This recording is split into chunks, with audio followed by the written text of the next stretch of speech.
Halo pemirsa GPR TV dari Sabang sampai Merauke dari Biangas hingga Pulau Rote. Kembali lagi bersama saya Mona Azharinisak dalam program dari redaksi Kominfo Newsroom.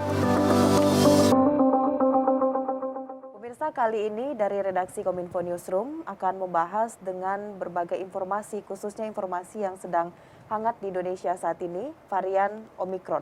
Tentunya dalam program kali ini, dalam episode kali ini kita sudah bersama dengan Dirjen IKP Kementerian Komunikasi dan Informatika Republik Indonesia, Bapak Usman Kansong. Assalamualaikum, salam sehat Pak.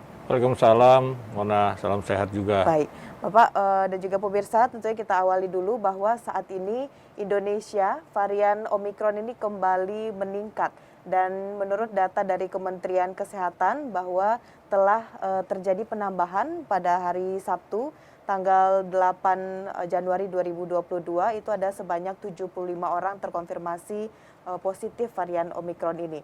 Dan tentunya hingga saat ini sudah ada sebanyak 414 orang yang terkonfirmasi positif varian Omikron. Tentu saja jumlah ini kembali menjadi pertanyaan bagi kita nih Pak Dirjen. Sejauh ini sebenarnya bagaimana kondisi pandemi di Indonesia khususnya setelah masuknya varian Omikron di Indonesia ini Pak? Karena kalau kita lihat dari varian Omikron ini terjadi peningkatan nih Pak setiap harinya. Iya, memang untuk kasus yang terjangkit COVID mengalami peningkatan. Grafiknya itu cenderung meningkat memang sejak awal Januari ya, mungkin mulai tanggal 1 atau 2 begitu ya, sudah mulai meningkat dan kemarin itu kan 500 lebih orang yang terjangkit COVID, yang terjangkit COVID baru begitu ya. Dan diantaranya tadi yang Anda sebut ada 414, ya, 414 itu Omikron ya, Omikron.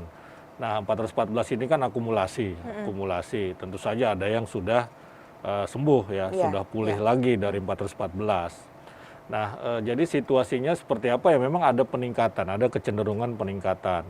Nah, karena itu pemerintah mengambil langkah-langkah antisipatif ya. Mudah-mudahan saja peningkatan itu, kalaupun terjadi itu tidak terlalu besar. Katakanlah seperti Juli atau Agustus tahun lalu.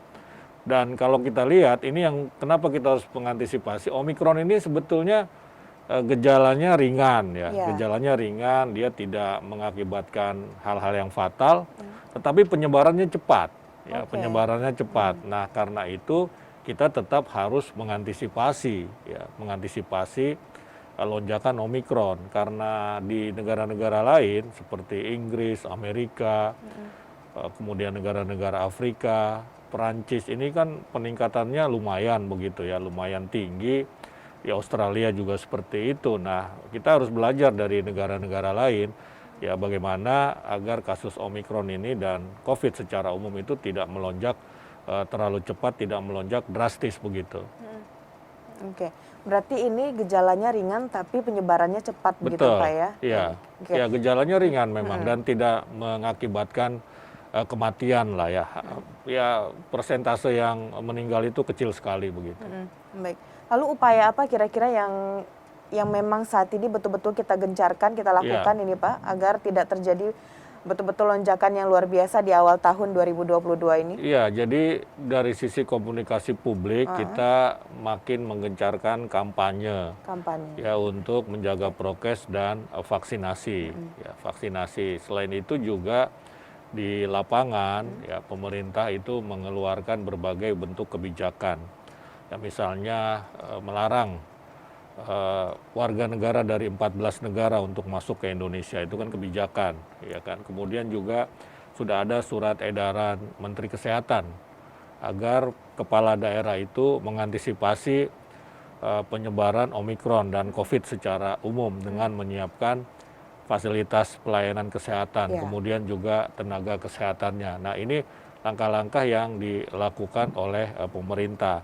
Di lapangan juga pemerintah tentu saja mempercepat vaksinasi. Sekarang ini sasarannya itu anak-anak misalnya, kemudian juga kelompok masyarakat lain yang belum divaksinasi. Sudah ada surat Inmendagri juga atau surat edaran Mendagri agar pemerintah daerah yang angka vaksinasi dosis pertamanya belum sampai 70% itu segera mencapai angka 70%. Nah, ini kebijakan-kebijakan. Artinya ada 2 serangan lah ya, serangan udara itu lewat komunikasi publik, lewat kampanye, orang untuk menjaga prokes dan segera divaksinasi, dan serangan daratnya itu tadi dengan kebijakan-kebijakan tadi itu begitu. Vaksin. Berarti memang ini harus dilakukan karena kalau tidak takutnya ada gelombang ketiga begitu ya Pak ya? Iya, kita tidak berharap gelombang ketiga itu terjadi, dan itu tidak akan terjadi kalau kita disiplin menjaga prokes dan kemudian ya segera divaksinasi, ya dosis lengkap lah segera begitu. Kalau yang belum dosis pertama apalagi ya harus segera dosis pertama, karena sudah terbukti vaksinasi ini mengurangi fatalitas, ya mengurangi dampak-dampak fatal ketika kita terjangkit COVID. Nah, tetapi vaksin saja sebetulnya tidak cukup, tetap harus jaga prokes. Contohnya di negara-negara Eropa itu kan tingkat vaksinasinya sangat tinggi, ya tetapi berkembang juga seperti Inggris, Perancis, bahkan Amerika. Ini vaksinasinya ini kan sudah tinggi, ya tetapi karena abai dengan prokes maka berjangkit lagi, gitu. Jadi atau sebaliknya ada negara yang prokesnya ketat, misalkan seringkali lockdown, tapi abai vaksinasi, itu juga kena seperti Australia misalnya sekarang ini kena. Nah karena itu kombinasi antara prokes dan vaksin ini harus terus kita kampanyekan dan harus terus kita lakukan, kita jaga. Ya, saya setuju nih Pak Dirjen. Berarti kalau vaksinasi harus digencarkan, jangan lupa prokesnya gitu betul, ya. Protokol kesehatannya maju, jangan lupa vaksinnya gitu ya Pak. Baik, intinya memang kita memang harus lebih menggencarkan lagi serangan udara tadi yang disampaikan oleh Pak Dirjen dan juga kebijakan di lapangan gitu. Baik Pak Dirjen, nanti kita akan bahas lagi sebenarnya seperti apa efektivitas dari vaksinasi booster ini terhadap varian Omikron.